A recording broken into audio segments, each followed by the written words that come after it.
이의 신청까지 기각된 법원의 체포 수색영장에 대하여 경호 업무를 빙자하여 그 집행을 저지하라는 지시 명령을 내리고 있습니다. 그러나 헌법 제84조에 따른 대통령의 형사상 불소추 특권에 의한 보호 범위에서 제외된 내란죄에 대하여 법원이 발부한 영장에 근거하여 형사소송법에 정한 절차에 따라 체포되는 것은 대통령 등의 경호에 관한 법률 제2조 제1호에서 경호의 대상으로 정한 대통령의 신체에 가해지는 위해라고 볼 수 없습니다.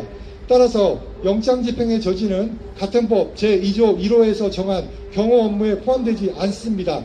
이러한 영장 집행 저지 명령은 윤석열 대통령이라는 타인의 체포 영장 거부라는 부당한 이익을 위하여 내려진 공정한 직무 수행을 현저하게 치는 법치주의에 반하는 불법적인 지시로서 부당한 지시에 해당하므로 공무원 행동 강령 제4조 제1항에 근거하여 위 지시에는 따르지 않겠습니다.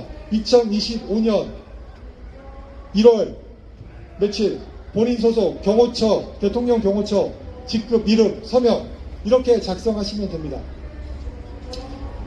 그런데 행동 강령 책임관이라는 분이 있는데 이분하고의 상담도 가능할까요? 가능합니다. 공무원 행동강령 제4조 1항은 행동강령 책임관과 상담할 수 있도록 하고 있습니다.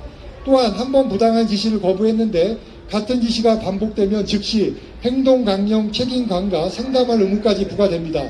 상담 요청을 받은 행동강령 책임관은 지시 내용을 확인한 후 지시를 취소 변경할 필요가 있으면 소속기관의 장에게 보고해야 합니다.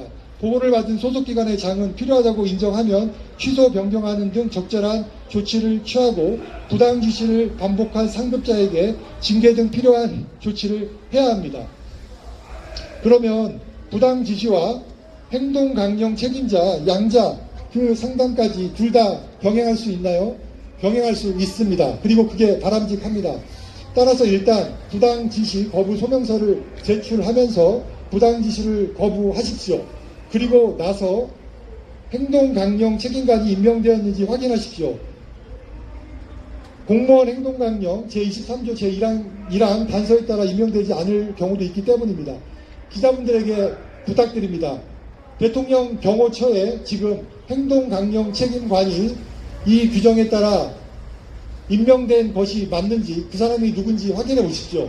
그리고 앞으로 이후 이러한 절차가 진행될 때 행동강령 책임관이 법에 따른 의무를 다하고 있는지 반드시 언론으로서 감시, 보도해 주시기 바랍니다. 이렇게 보고가 이루어지면 소속기관의 장이 취소 변경을 해야죠. 하지만 소속기관의 장이 부당 지시의 주체인 경우 이러한 절차가 이루어지지 않을 수도 있습니다. 하지만 제가 아까 말씀드린 것처럼 행동강령 책임관이 중재를 시도할 수도 있습니다. 그러니 반드시 행동강령 책임관을 찾아서 그분께 상담을 받기를 권합니다. 마지막입니다. 가장 중요한 부분입니다. 부당한 지시의 범위가 애매모호합니다. 제가 어디까지 거부할 수 있을까요? 가장 중요한 부분이니까 천천히 읽겠습니다. 공수처와 경찰의 많은 병력은 경호처가 영장 집행을 방해하지 않으면 아무런 실력도 행사하지 않을 것입니다. 많아야 몇십 명의 공수처 인력과 경찰이 예우를 갖춰 윤석열 대통령을 체포해 갈 것입니다. 따라서 체포 후 인치할 장소까지 대통령을 경호할 소수의 경호원 외에 다수의 경호처 직원까지 체포 수색 현장에 나오도록 하는 지시 자체가 부당한 지시입니다. 다수의 공수처 경찰 인력이 대통령을 안전하게 모시는 점까지 고려하면 십수명 등 최소한의 경호 인력만 체포 현장에 나가면 되고 나머지 대다수 경호처 직원은 사무실에 머무르시면서 아니면 평소에 일하시는 곳에 머무르시면서 평소 자기 할 일을 하시면 됩니다. 다시 한번 호소드립니다. 저는 여러분이 영웅이라고 생각합니다. 12.3 비상계엄 선포 그것이 확실한 내란의 성공으로 이어지지 못한 것은 소위 MZ 세대라고 불리는 군인들의 소극적 불복종 때문에 가능했습니다. 이제 그 마지막 퍼즐을 경호처 직원의 정말 훌륭하고 그리고 문무를 겸비한 공무원들께서 맞춰주시리라고 기대를 합니다. 제가 준비한 작은 법률 상담이 여러분에게 도움이 되시길 바랍니다. 이 방송을 보는 누구시든지 간에 제 페이스북으로 오시면 됩니다. 기사를 검색하셔도 좋습니다. 들어와서 제 글을 제발 위험한 상황에 처해서 제대로 된 법률 상담도 없이 혼자 전전긍긍하고 계실 경호처 직원분과 그리고 그 가족 그리고 그 지인들에게 적극 전달해 주십시오.